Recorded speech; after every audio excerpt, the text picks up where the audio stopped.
Dear friends, I have to admit you always look good when I look at you during these demonstrations, but today, with the Vyshyvankas, you look absolutely great.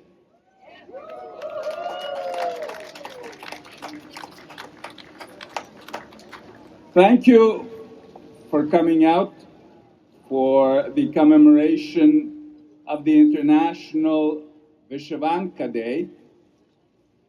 This day started 20 years ago when a Ukrainian student came in a Vyshyvanka to a university class in the National University of Chernivtsi, and Lesya Voronyuk, another student, liked what she saw and said, "I propose that we fix one day when all the students and the professors will be coming to the university in Vyshyvankas."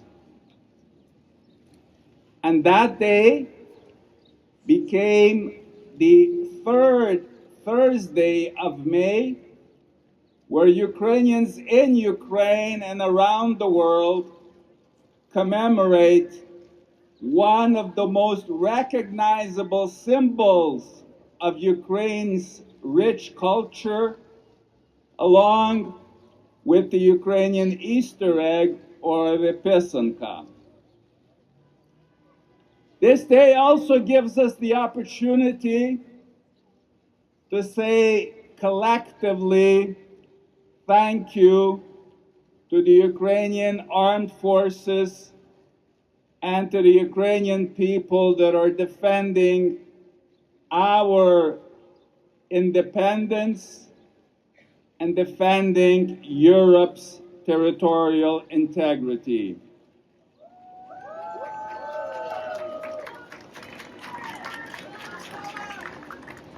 It's also a good opportunity for us to say thank you to all our friends, and particularly to the Government of Canada, to the Government of Quebec, and to the Montreal's municipal authorities for their support of Ukraine and of Ukrainians displaced in Quebec. Thank you.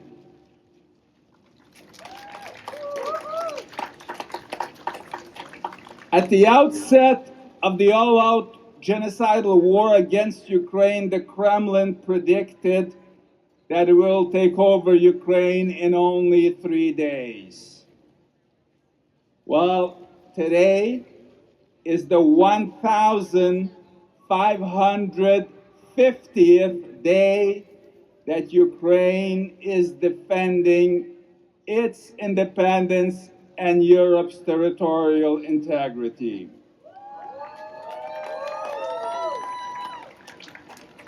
And I don't know if you noticed, but during the month of May, major media outlets, the CBC, the CNN in the United States, The Guardian, The Economist in Great Britain, Le Monde, Le Grand Continent in France, have all been saying that Ukraine is beginning to win this war.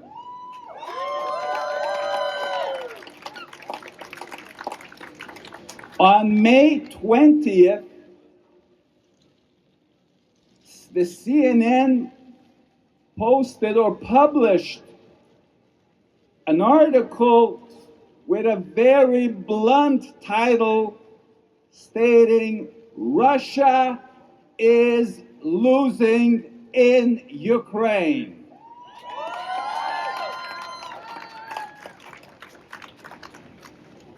And we all know that Ukraine today is winning, but will in the near future win this war.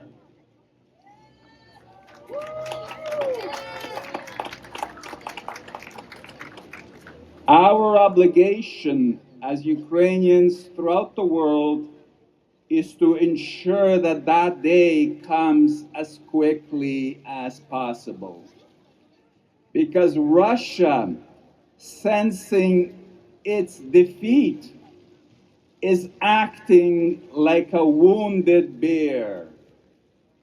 And on May 13 and May 14, in only 2 days, Russia launched over 1,550 drones against Ukraine's civilian population and Ukraine's civil infrastructure, along with 56 missiles.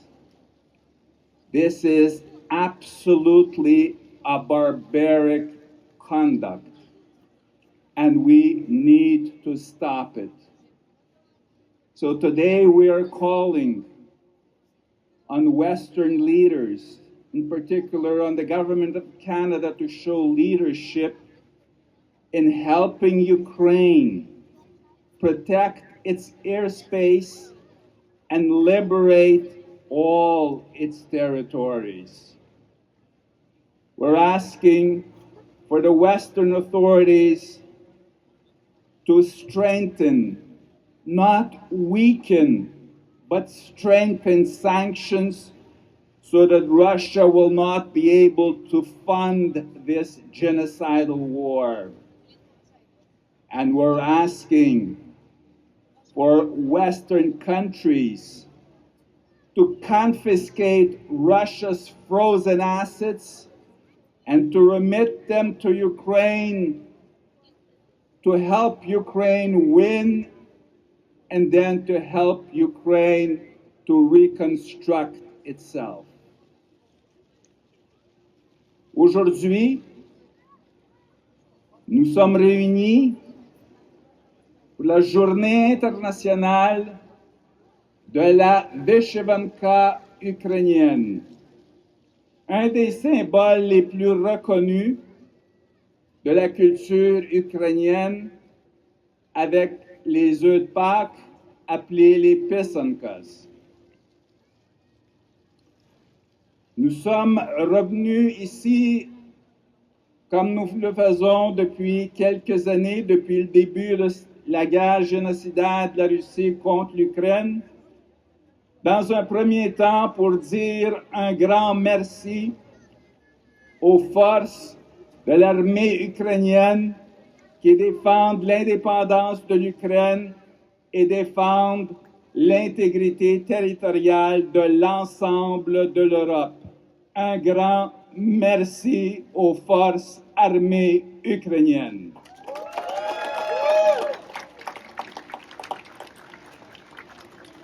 Nous remercions aujourd'hui également tous ceux qui se sont montrés des vrais amis de l'Ukraine et qui nous aident pendant cette guerre, y compris le gouvernement du Canada, le gouvernement du Québec et les autorités municipales de Montréal, qui ont aidé l'Ukraine et les Ukrainiens déplacés au Québec.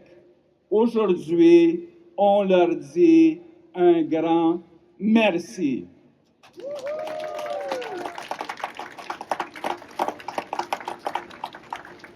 Le Kremlin avait annoncé en 2022 qu'en seulement 3 jours, il se rendra dans la capitale de l'Ukraine, Kiev, prendra le contrôle du gouvernement et de l'ensemble du pays en seulement 3 jours. Aujourd'hui, nous sommes rendus au 1550e jour où l'Ukraine défend courageusement et héroïquement son indépendance et l'intégrité territoriale de l'ensemble de l'Europe. D'ailleurs, the Institute for the Study of War, un organisme américain qui fait le monitoring des conflits dans le monde, a indiqué qu'en avril, l'Ukraine a libéré plus de territoires que la Russie en a conquis.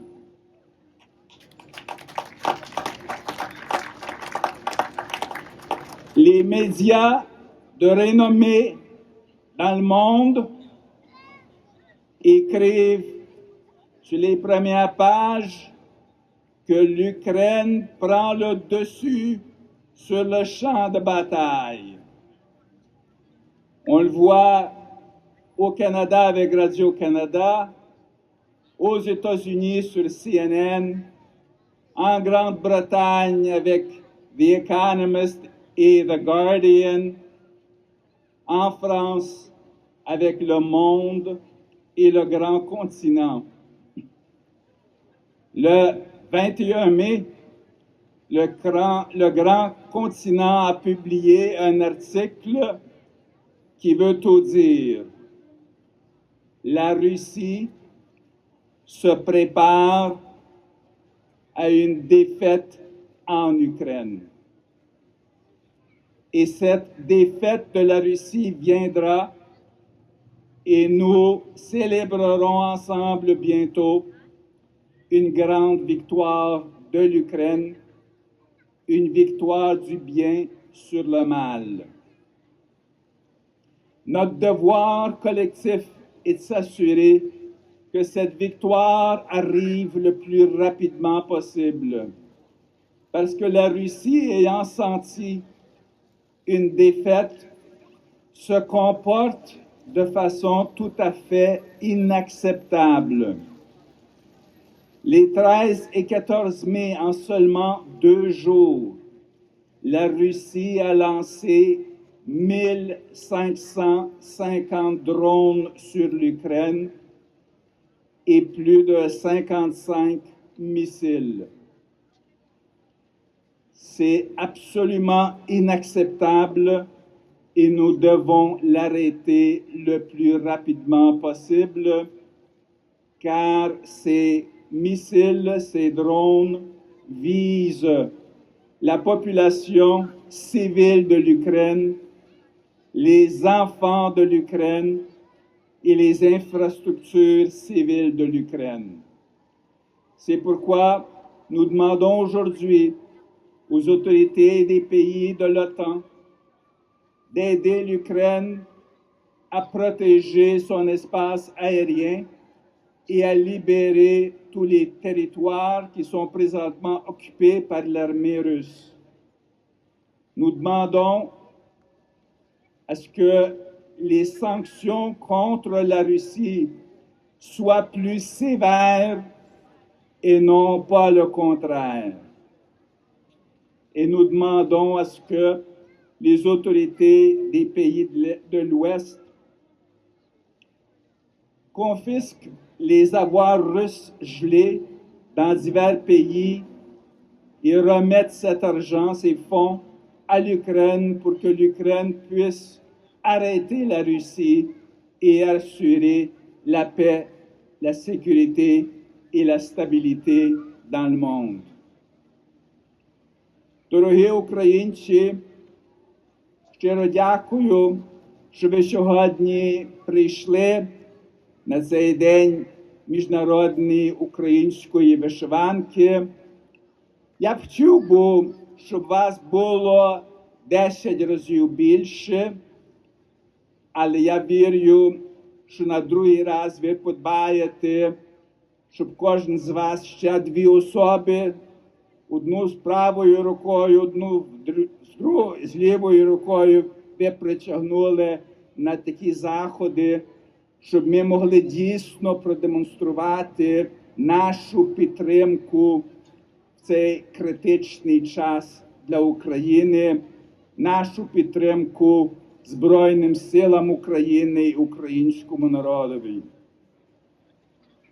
Тому в цей час, коли українці є жертвою геноцидної війни, я вас закликаю, щоб ми активно працювали, щоб прискорити День перемоги України, перемоги добра над злом.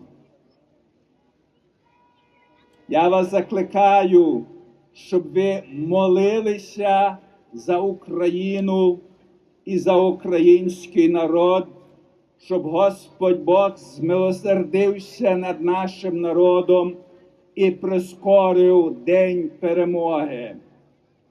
Я вас закликаю бути активними, звертати увагу тим всім, які не вірять в українську перемогу, на статті, які появилися в засобах масової інформації, що Україна виграє цю війну, і вона її абсолютно виграє.